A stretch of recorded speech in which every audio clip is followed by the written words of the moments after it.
Today on Hope Heroes, we have three immigrants from three different countries, all of which have recently become American citizens.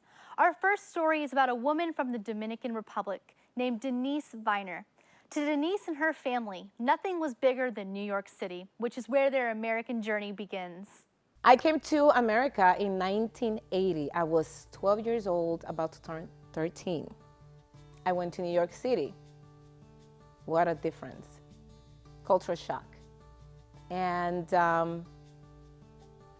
it is everyone's dream to come to the United States. To the Dominican culture, and a lot of time even the Puerto Rican culture, New York City is the big place to go to. You never think about going to California. If you're coming from the Caribbean, if you come to that area, New York City. So I went to junior high school and high school in New York. It was not the same. In the Dominican Republic, I was more free. It was more tropical. It was outside. Now I have to live in an apartment. And my mother was always overprotective of me, so I was not allowed to go play outside or anything like that. But, you know, I lived in New York for 7 years before I moved to Arizona.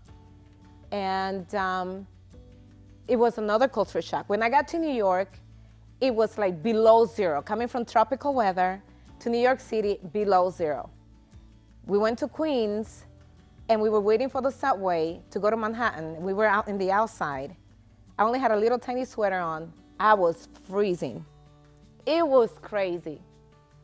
And then coming to Arizona, July 5th, 150,000 degrees, the double doors open at the airport, and I seriously thought that I'd die and went to hell. It was crazy. But it's been a blessing. It is everyone's dream around the world to come to the United States of America. And to me, it is a blessing that God brought me to this country, for me to be able to become the person that I am. And I've been here 41 years. And just recently, finally, because I always been a patriotic person from my island, I always thought that if I became a citizen of the United States, I was betraying my country.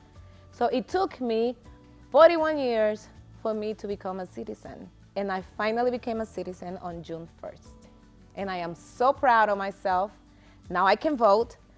Now I can represent the community. Now I can represent the United States and fight for the country, for the Constitution of the country, for the church, and everything that is of God. So it's just amazing to see how people who are born in this country take it for granted.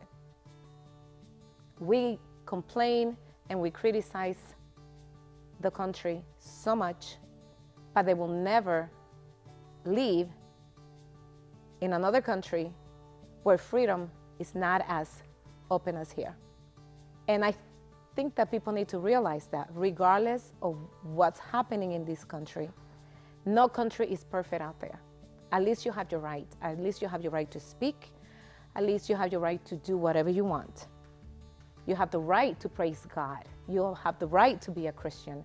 Many people don't have that right. And I think that that's one of the things that bother me a lot about the many people here in America is that they don't see the privilege.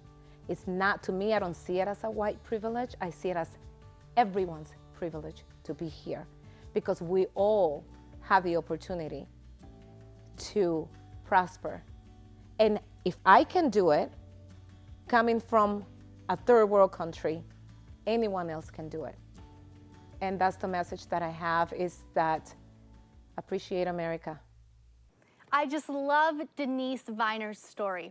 Well, today we have three different countries represented here. We've got Denise from the Dominican Republic, we've got Pastor Arian from New Zealand, and my husband Ash from Australia. I'm so glad you're all here. Thank you for Excited to be here. It's good to be here. Awesome. Hey, Denise, I loved the statement you made about American privilege and how the rest of the world sees it as American privilege. Can you kind of go into that a little bit? Yes, I just think that America is the new century's promised land. Many people from around the world wish to be here and have the blessings that we get to have here. I was born and raised, half raised in the Dominican Republic, and I see the struggles of the country, and I see how many people in my community in Dominican Republic wish to be here in the United States, and that's why I believe we are privileged to be blessed, to have home, to have health insurance, and to have the finance security that we have. Absolutely. Pastor Arian, do you have any thoughts on this? Yeah, I think it's the idea of freedom is what America offers. From all those that are coming in from outside of America, it's the reminder of the privileges that you have here, that you get to grow up in, that some other countries aren't able to grow up in a place of freedom. And so when you look at the idea of going to America to experience the freedom, the liberties that you have here, I think it's a place and a destination that people would honestly want to grow up, to raise their families, and to be a part of a great country. Absolutely. And Ash, what about you? Yeah, probably the biggest thing about America is that America champions success. I think if you look at other countries, when they hear someone else was successful or they made a lot of money, they always seek to disqualify them, or, oh, then they got that money because of they're rich and hair. Oh, then they got that money because of X, Y, Z. But America sees, wow, you made it. You were successful. I can too. America champions success. And that's why we have so many successful people here. Just, it's in the air. It's in the spirit of this country that we are a country that is successful, and we breed successful people, and we champion that. It's just great to be around, especially coming from a place that didn't really champion success beforehand. And I know your story is going to have a lot to do about that, but we will get there. Denise, you mentioned something about New York was the most glamorous place in the world for people in the Dominican Republic. Why is that? Why is New York so glamorous? It is the melting pot. I think that New York City is the capital of the world. And everyone that comes from the island or somewhere around the world mostly come from New York City. I think that's the #1 city that everyone goes to, followed by probably California, Chicago, maybe Miami probably as well. But New York City, you find so many people from around the world. I went to high school and I literally met every single person from around the world. From Asia, South America, Europe, the Caribbean. It was just amazing. Something that you are not able to see anywhere else. And the melting pot, that's true about America. There's so many different cultures and different types of people in America. Did you experience that when you came here?